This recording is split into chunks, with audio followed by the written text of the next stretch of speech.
I wanted to give you all a little piece of the puzzle that you may not understand.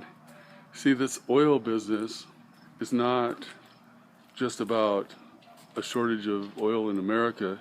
See, oil is a currency, and what they want is they want the people who owe them money to be able to pay them back.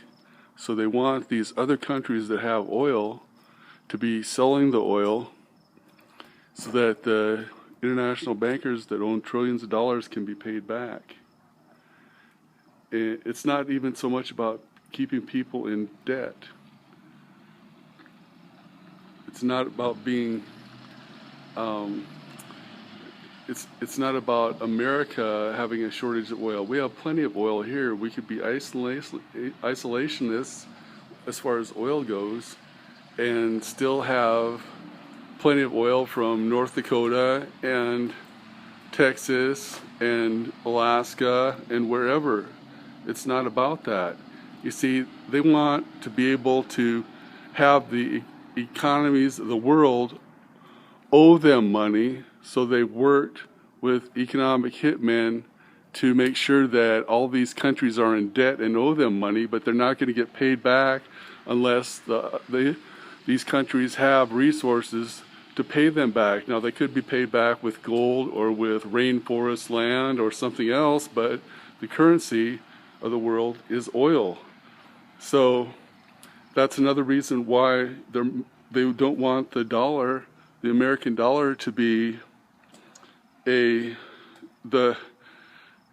currency of the world anymore either. They don't want that, not because the dollar is bad, but because they cannot open up the American oil.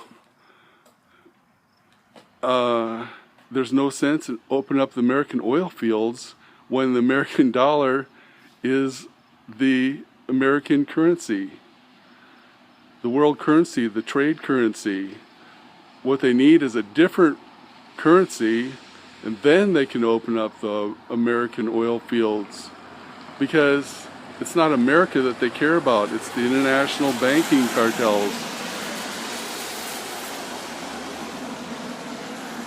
I guess you got to know some economics to really understand this.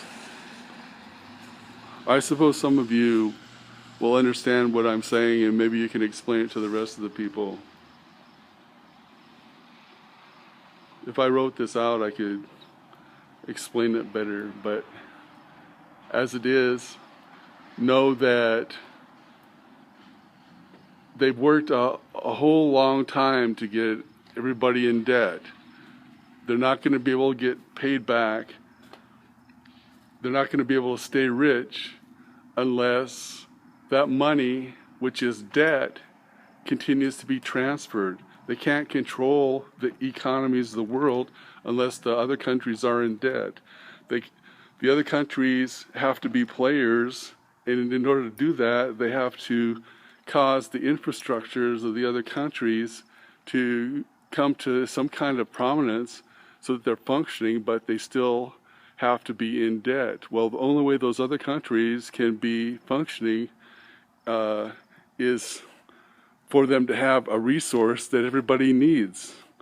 Well, everybody needs oil, and a lot of these other countries, they have nothing else. And if we used our oil, we would be fine, but we wouldn't be able to control them. That's what it's all about. It's about control. It's about the rich, the super rich, staying rich, and it's about keeping the trade cycles working all over the world so that they can create a vast empire.